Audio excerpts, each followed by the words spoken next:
Maharashtra today 24 news सत्य परिस्थितीचा सविस्तर आढावा। विळे विकत रेकी करून चोरी करणाऱ्या 3 चोरट्यांना ठोकल्या बेड्या। दिवसा विळे विकत मंदिराची रेकी करणाऱ्या तिघांना जालना एलसीबीने परभणी आणि लातूर जिल्ह्यात ठोकल्या बेड्या।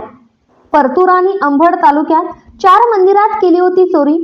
विळे विकण्याच्या निमित्ताने मंदिराची टेहाळणी करायची आणि रात्री मंदिरात चोरी करणाऱ्या टोळक्यांच्या जालना स्थानिक गुन्हे शाखेच्या पथकाने परभणीच्या गंगाखेड येथून 2 तर लातूर जिल्ह्यातील अहमदपूर येथील 1 अशा 3 आरोपीला बेड्या ठोकत जवळपास 94,150 रुपयांचा मुद्देमाल जप्त केलाय।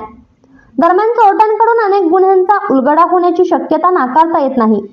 परभणी जिल्ह्यातील गंगाखेड येथील गोविंद तानाजी चव्हाण याने गंगाखेड येथील शेख अजीम शेख अकबर आणि लातूर जिल्ह्यातील अहमदपूर येथील सुनील वामन पवार या तिघांनी जालन्यातील परतूरच्या आष्टी आणि अंबड तालुक्यातील गोंदी तीर्थपुरी भागात दिवसभर विळे विक्री करण्याच्या बहाण्याने मंदिराची रेकी करून रात्री मंदिरात चोरी करायचे।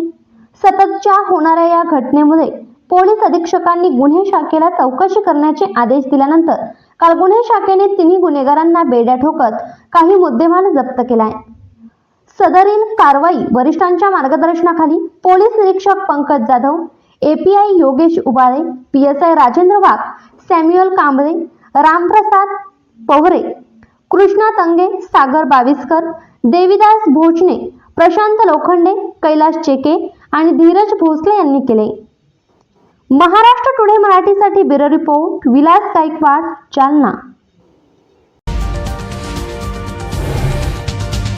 आजच महाराष्ट्र टुडे 24 न्यूजला सबस्क्राईब करा आणि सत्य परिस्थितीचा सविस्तर आढावा पहा।